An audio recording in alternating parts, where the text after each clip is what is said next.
L'échec fait partie intégrante de la vie. Mais comment réagir face à lui? Devons-nous nous laisser abattre ou au contraire, le voir comme une opportunité d'apprentissage et de croissance?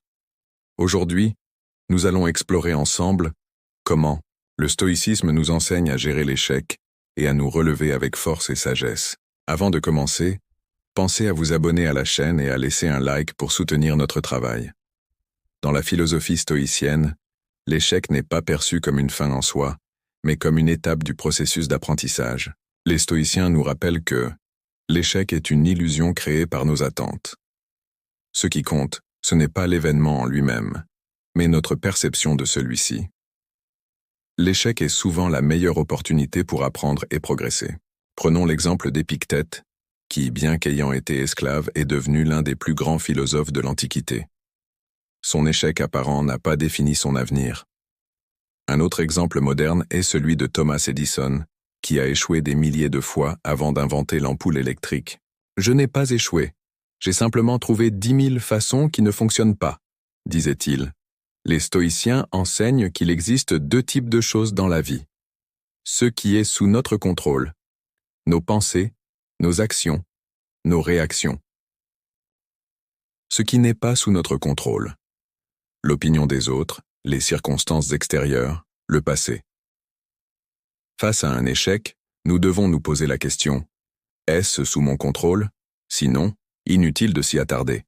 Nous devons accepter et avancer. » Marc Aurèle disait « Donnez-moi la force d'accepter ce que je ne peux pas changer, le courage de changer ce que je peux, et la sagesse d'en connaître la différence. » Une erreur courante est de se concentrer sur ce qui est hors de notre contrôle, ce qui entraîne frustration et anxiété. Adopter une mentalité stoïcienne signifie apprendre à lâcher prise et rediriger son énergie vers ce qui compte vraiment. Prendre du recul. L'échec semble souvent dramatique sur le moment, mais avec du recul, il devient une leçon précieuse. 2. Apprendre de ses erreurs. Identifier ce qui a mené à cet échec et comment éviter qu'il se reproduise. Adopter une mentalité de croissance. Voir chaque défi comme une opportunité d'amélioration. Agir malgré la peur.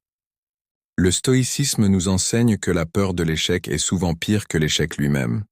Chaque échec peut être une pierre de plus sur le chemin du succès. Les grands leaders, sportifs et entrepreneurs ont tous connu des échecs avant de réussir.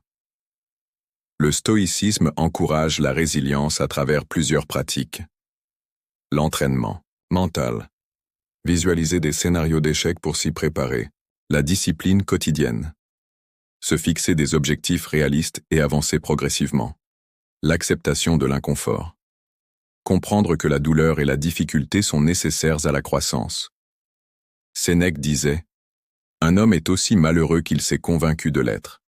Un bon exercice consiste à pratiquer la visualisation négative, en imaginant temporairement la perte de ce que nous avons.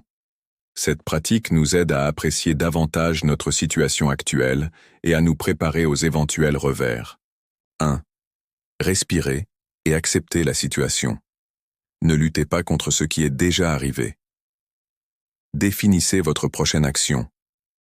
Agissez, même par un petit pas, train. Restez fidèle à vos principes.